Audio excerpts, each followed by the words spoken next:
என் அன்புக்குரிய மக்களே வணக்கம்.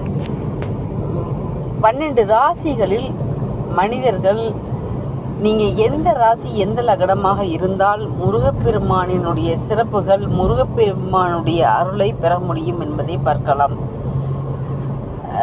மேசராசி மேச லக்னம், சிம்ம ராசி சிம்ம லக்னம், கன்னி ராசி கன்னி லக்னம், விருச்சக ராசி விருச்சக லக்னம், கும்பராசி கும்ப லக்னம்.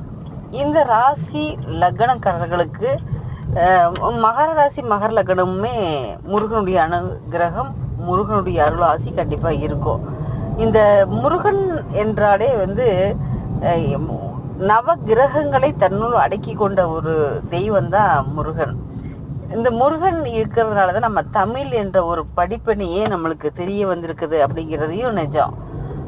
இதை பற்றி மேலும் விருச்சிக ராசியை பற்றி பார்க்கலாங்க.